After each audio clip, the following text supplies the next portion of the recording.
Bonjour Daniel, bienvenue. Donc tu es là aujourd'hui pour rendre hommage à ta maman qui vous a quitté il y a à peu près 3 mois. Et puis pour parler aussi de ton vécu, de ton cheminement par rapport au cancer qui l'a emporté. C'est très courageux d'être ici avec nous aujourd'hui, très généreux, on en parlera aussi du bénéfice que ça a aussi pour d'autres d'entendre quelqu'un qui ose parler de ses émotions, en tout cas d'une partie d'entre elles.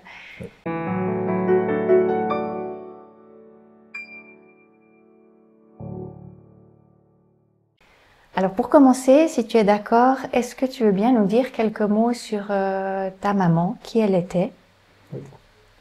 Donc maman était une personne qui vivait pour les autres, disons. Elle était toujours en train de faire le mieux pour les autres en se mettant un peu trop de côté. Elle donnait de l'amour inconditionnel à tout le monde. Enfin, dès qu'on avait besoin de soutien, si on avait un mauvais jour, on pouvait l'appeler, on s'appelait pendant 2-3 heures. Ma maman habite en Belgique, donc il y avait la distance qui aidait pas pour ça. Mais parfois on s'appelait 2-3 heures pendant une journée parce que j'avais juste besoin de parler. Et puis elle a fait ça avec tout le monde de la famille.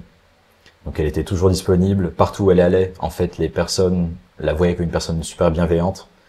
Maintenant, après son décès, on a eu des personnes qui nous ont contactés juste pour nous parler d'elle aussi. Et ça confirme en fait, elle était pas juste comme ça avec nous, elle était comme ça avec tout le monde. Donc elle est toujours présente, toujours souriante. C'est comme ça que tout le monde la voyait, c'est comme ça qu'elle était. Ouais. Est-ce que tu es d'accord de nous raconter comment est arrivé le cancer, comment ça s'est passé, l'annonce du diagnostic? Oui. Donc en fait, c'est en fin d'année 2023, fin d'année dernière, que maman disait qu'elle avait un peu mal à l'estomac dans cette région-là. Elle pensait que c'était plus lié au stress, un ulcère à l'estomac, comme elle a eu un peu dans le passé déjà. Elle s'est pas trop posé de questions, mais elle a quand même été voir le médecin pour être sûre que c'était rien de grave. Et puis ils sont plus partis sur la même piste.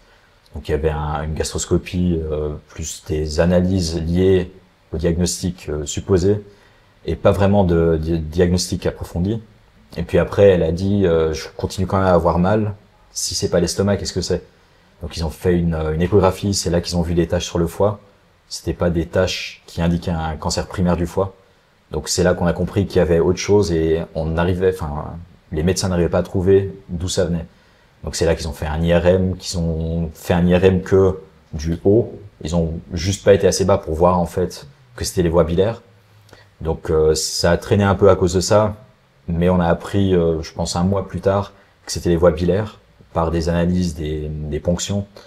Et c'est là qu'on a appris justement, voilà, que c'était un cancer des voies biliaires, que c'était éparpillé déjà dans le foie, un peu dans les os.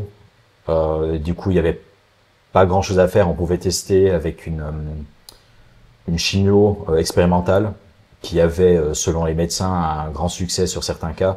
Donc c'est ce qu'on a choisi de faire comme traitement. On avait aussi le choix de rien faire et de juste laisser la tumeur grandir, et puis on a quand même opté pour la première option.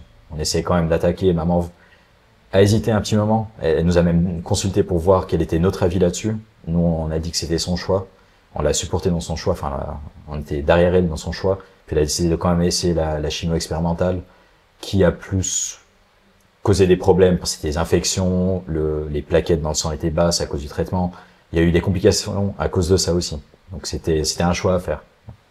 Et quand tu dis on l'a appris, c'est-à-dire qui te l'a annoncé à toi? Oui. Donc après la découverte des taches sur le foie, il y a eu un examen plus approfondi. Et puis après on a été à l'hôpital. On a tous rejoint maman et papa là-bas. Eux, ils ont été voir le médecin. Ils ont eu une discussion pendant 1 heure. Juste chose te demander tous, c'est-à-dire pardon, oui. Donc mes sœurs, mes 2 sœurs et moi, on a été là-bas. Nous, on attendait en salle d'attente et on entendait un peu la discussion. C'était des parents un peu fines et on entendait que les parents pleuraient beaucoup. Donc on a vite compris que c'était probablement une mauvaise nouvelle. Ouais. Mais donc ils l'ont appris, ils ont eu une discussion sur les traitements possibles pendant 1 heure avec un médecin. Ils ont vraiment pris le temps dans ce service-là pour parler des possibilités. Et puis après, on s'est juste parlé entre nous. On a fait une balade en forêt pour se changer les idées et puis commencer à parler des prochaines étapes. Donc c'est tes parents qui te l'ont annoncé? Oui. Ouais. Et donc ça a été une discussion finalement ouverte. Ouverte. Après, on s'y attendait un peu vu l'échographie qu'on avait eue 2-3 semaines avant. On essayait de se faire penser à nous-mêmes qu'en fait non, c'était peut-être quelque chose sur le foie et puis c'était traitable avec un traitement facile et que en fait non, c'est pas un cancer. On ignorait un peu cette option-là. On essayait de partir du principe que c'était rien de grave, mais on avait tous déjà à la maison, enfin on avait tous déjà l'idée que ça pourrait bien être un cancer, mais encore avec l'idée que c'est un cancer qui peut être traité. Jusqu'au jour justement on a eu le diagnostic et vraiment le nom officiel de quel cancer c'était, parce qu'on avait des hypothèses, c'est le pancréas qui serait aussi un cancer très compliqué à traiter. Mais est-ce que c'est peut-être juste des taches sur le foie qui n'ont rien à voir avec un cancer? Est-ce que c'est un cancer bien traitable? Donc on part aussi du principe, même si c'est un cancer, la deuxième idée dans notre tête, c'est même si c'est un cancer, il pourra être traité. On a eu quelques cancers dans la famille où la chimio a fait ce qu'il avait à faire et où ça s'est bien passé. Enfin, les personnes sont toujours là, elles sont guéries, elles vont très bien. Donc on partait plus de ce principe-là jusqu'au jour où on a vraiment appris qu'il parlait de 10% de probabilité de pouvoir guérir ce cancer-là. Surtout aussi le stade dans lequel il était. Vu qu'il y avait déjà les taches sur le foie, c'était pas que dans les voies biliaires que le cancer était isolé. Il s'était déjà bien éparpillé. Et c'est en général pour ce type de cancer-là. Apparemment c'est un classique, on le découvre pas, on les découvre par hasard. Et en général quand c'est déjà bien éparpillé. Ouais. Comment tu t'es senti quand tu as compris que la situation était très grave? Bizarrement, je suis souvent en paix. Enfin, j'essaye pas de me révolter contre toutes ces choses-là. Aussi basé, je pense, sur l'expérience qu'on a vécue dans les cancers. Ma sœur a eu un cancer il y a 12 ans maintenant. Donc même là, au début, on se révolte, on dit que c'est pas juste. Et puis on perd notre énergie là-dedans. Donc j'ai essayé de trouver la paix. Et puis vu que petit à petit, en quelque sorte, on a appris qu'il y avait un cancer, on avait tous l'idée en tête. Donc c'est venu petit à petit. Donc on se préparait un peu à ça aussi. Donc j'ai essayé de garder la paix, même si bien sûr il y a l'émotion énorme le jour où on apprend et puis on se dit bon, qu'est-ce qu'il y a comme prochaine étape. Après je suis assez réaliste et optimiste en même temps où je me suis dit bon, même s'il y a que 10%, les 10% on sera dedans. Donc on essayait de garder l'optimisme et je pense que c'est aussi ma façon à moi de gérer les sentiments. Où je j'ingère pas tout en un coup, mais c'est petit à petit que je vais assimiler ce qui nous arrive et essayer de d'étaler la douleur ou la souffrance liée à ça sur des semaines. T'as pu en parler avec ta maman? Oui. Avec maman, on était très ouverts, on parlait de tout et n'importe quoi, et n'importe quand aussi. Comme je disais, parfois on se parlait pendant 2-3 heures au téléphone. J'allais souvent en Belgique, donc on se parlait en personne aussi. On a toujours parlé de tout et n'importe quoi. Donc même là, c'était pas un sujet qu'on voulait éviter. Justement, on voulait en parler. Maman s'est livrée à moi sur des choses. Moi, je me livrais à comment je me sentais à ce sujet-là. Donc on était très ouverts, il n'y avait pas de barrière. Il y avait pas, et justement, je pense que c'est très important aussi de pas se sentir gêné d'en parler. C'est pour ça aussi que j'ai contacté la Ligue vaudoise pour augmenter l'envie des gens de parler de ça. C'est encore assez tabou. Et parler, même si ça change rien, les gens disent que parler, ça change quoi la situation, bah ça fait du bien, malgré tout. Ouais. Toi, tu l'as senti, tu as pu parler aussi autour de toi, avec tes sœurs, avec Oui. ton père, avec tes proches. Oui. Donc papa, il est pas très ouvert à ces discussions-là. Il a du mal à en parler, mais quand même, j'évoque la conversation, même si lui, c'est une des personnes qui va dire, ça sert à rien d'en parler, ça changera rien. Mais même le fait d'en parler et de savoir qu'on ressent les mêmes choses, c'est rassurant d'un côté. Et puis de pas se sentir seul dans cette situation où nous, en tant que témoins de ce qui arrive à maman, en tant que proches, déjà c'est pas comparable. Je pense que maman a vécu et ce que nous on a vécu. Mais nous, au moins, on est dans la même situation en tant que témoins et proches, juste à subir l'impuissance. Et le fait d'en parler entre nous, ça, je trouve ça aide. Et j'en ai beaucoup parlé avec mes sœurs et papa, mais aussi avec beaucoup d'amis. Et même au travail, j'en ai parlé, je suis très ouvert là-dessus, justement pour ouvrir la conversation à ce sujet-là. Et d'un autre côté, parce que moi, ça me fait du bien de voir que les gens tiennent aussi un peu compte de la situation dans laquelle je suis. Ils sont au courant. Donc il n'y a pas un ça va le lundi matin en disant comment ça va et il faut répondre ça va bien. Parfois c'est juste oui ça va et ils savent très bien ce qui se passe derrière. Et même le fait de se sentir compris. Et malheureusement il y a beaucoup de gens qui passent par cette situation. Il y a beaucoup de cancers dans le monde actuel malheureusement. De plus en plus, enfin de mon point de vue. Donc il faudrait juste qu'on apprenne à en parler. Ça peut soulager tout le monde et puis rendre le sujet abordable. Je trouve que c'est la moindre des choses, la première étape. Tu as vécu des moments dans ton entourage, au travail ou avec des amis où tu as vu que ça avait ouvert des discussions ou des échanges auxquels tu t'attendais pas? Oui, justement au tout début, il n'y avait pas beaucoup de retours. Il y avait juste les gens qui disaient que c'était très beau d'entreprendre ce projet avec la Ligue vaudoise contre le cancer. mais il n'y avait pas beaucoup de gens qui s'ouvraient, qui parlaient de cette situation. On reviendra sur ce projet, hein. C'est ce projet que tu as dédié 2 Ultra Trail pour collecter des fonds, pour venir en aide aux autres patients. On en reviendra, on y reviendra tout à l'heure. Oui. Justement, au début, j'ai l'impression aussi que c'était un peu la communication. Il y avait 10 personnes qui savaient, qui en parlaient avec moi, et puis après, il y avait plus de communication justement autour du projet qu'on abordera plus tard, où les gens voyaient quelque chose sur des réseaux sociaux un peu partout, et que tout le monde au bureau commençait à comprendre qu'il y avait un projet. Donc, c'est plus aussi le temps que ça prenait que les gens soient au courant de ce projet-là et de la situation que nous on vivait à la maison. C'est ce temps-là qui était nécessaire pour que les gens commencent à en parler. Et c'est là aussi que j'ai remarqué qu'il y avait de plus en plus de personnes qui venaient me parler de ça. Au bureau, c'était autour d'un café, des personnes qui voulaient juste partager leur expérience, parce que c'est aussi le message que je passais. Venez me parler de tout ça. Enfin, je suis timide, mais d'un autre côté, j'ai vraiment envie qu'on en parle. Donc, on se prend un café, on aborde le sujet. Ou des amis qui me partagent même parfois juste un message sur un réseau pour dire voilà, j'ai vu au milieu du projet t'as fait cette course, c'est trop beau, et voilà, moi j'ai vécu un peu pareil parce que j'ai perdu cette personne-là, ou ma maman ou mon papa ou un proche est en train de se battre en ce moment.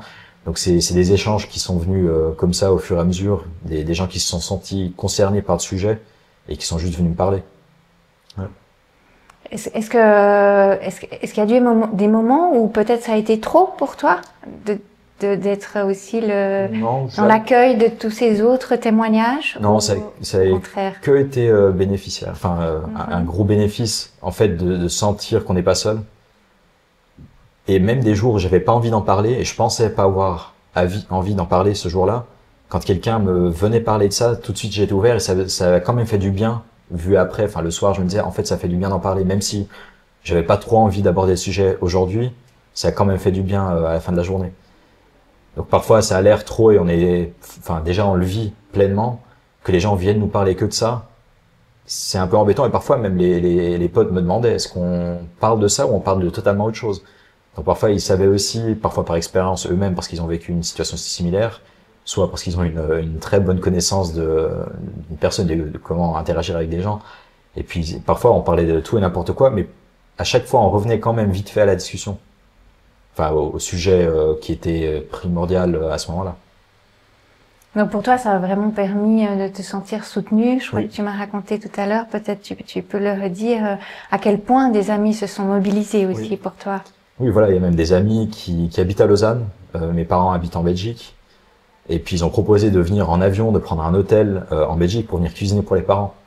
Donc, quand on a un soutien comme ça des amis, quand on voit que les amis pourraient prendre congé pour venir cuisiner, pour se déplacer, tout ça pour aider une personne qui est même un proche d'une personne qui est atteinte par le cancer, parce que maman, elle a eu un soutien encore plus vaste que ça, de la famille. Mais si même des amis font tout ça pour quelqu'un qui est juste témoin d'une situation pareille, c'est incroyable. Donc un soutien, ça c'est sûr, j'en ai eu. Ouais.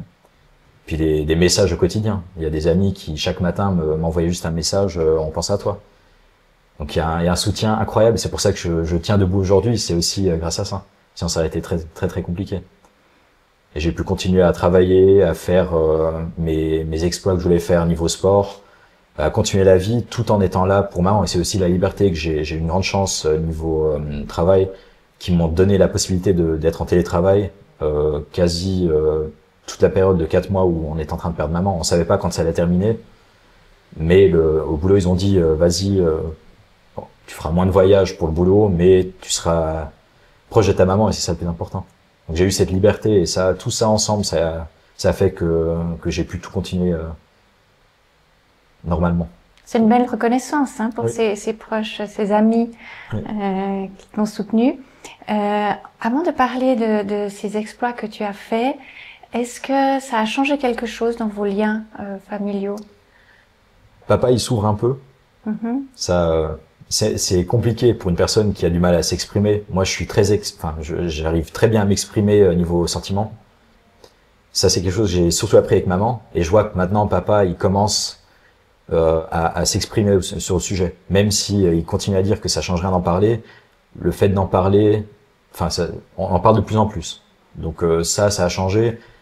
Vu qu'on a vécu la situation compliquée en famille, ça nous a rapprochés encore plus.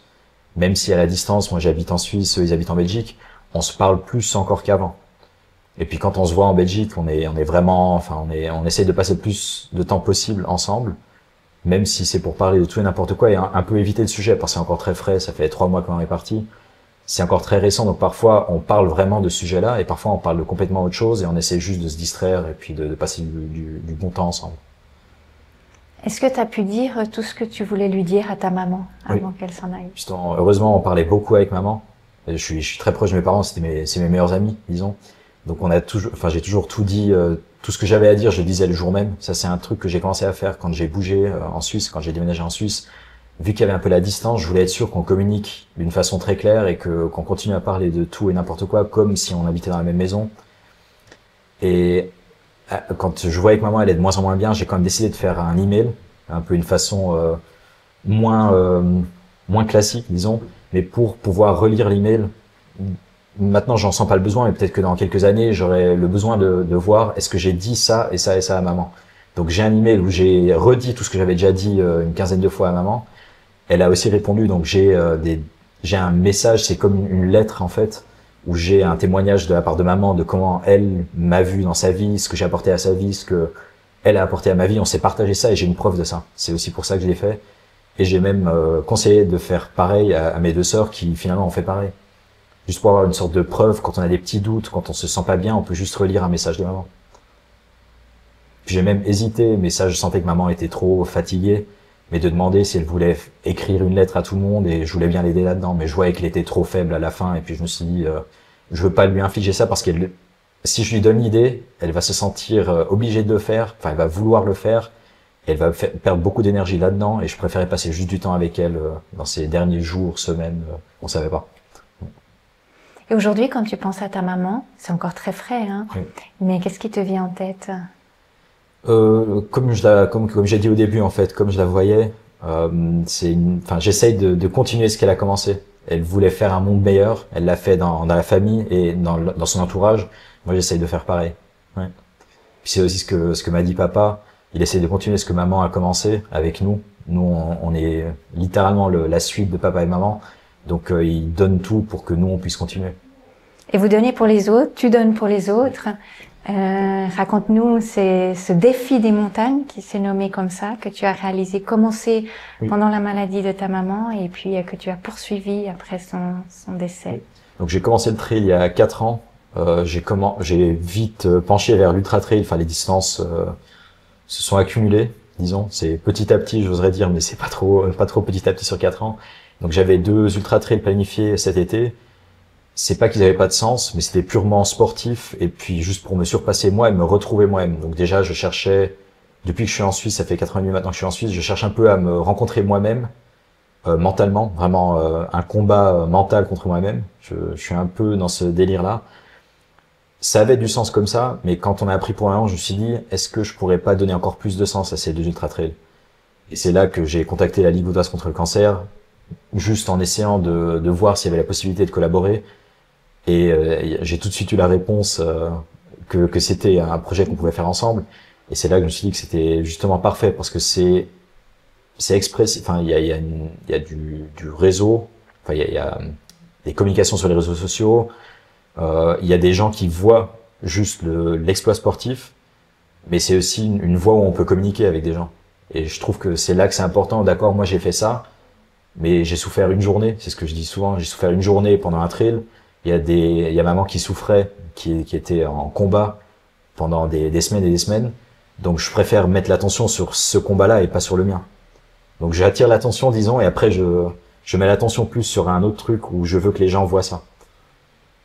Et tu l'as dit tout à l'heure, ça a fonctionné puisque des personnes ont aussi rebondi sur l'opportunité qui était donnée de parler finalement de ce vécu-là, de ce que vivait ta maman en passant par d'abord l'exploit sportif que tu as fait.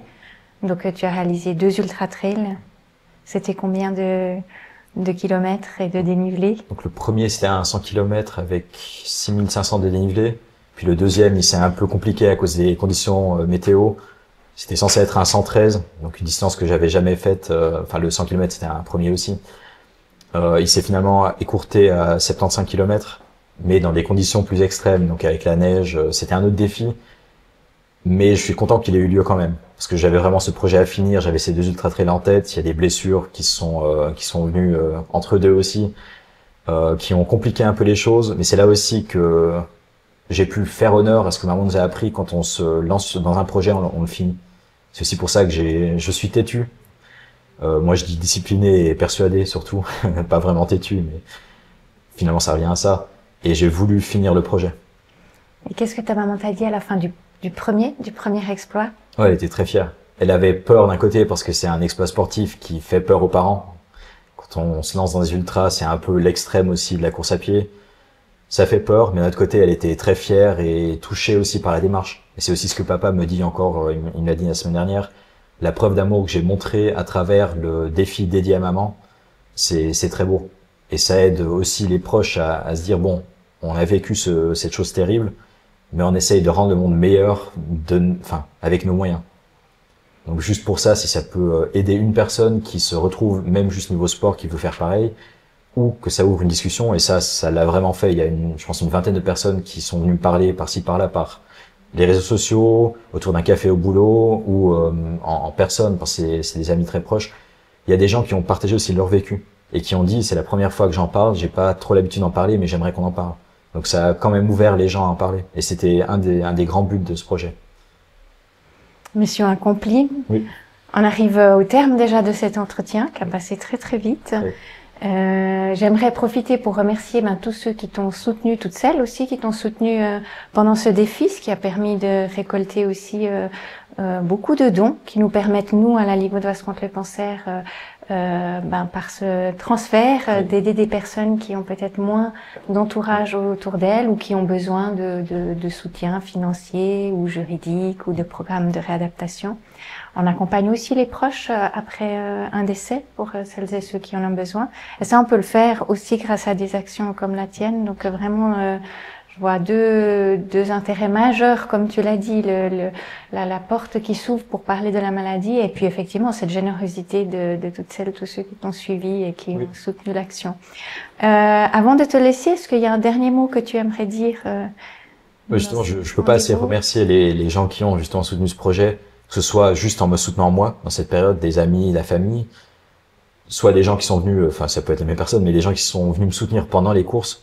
J'ai eu des ravitaillements, il y a des amis qui sont venus faire le ravitaillement.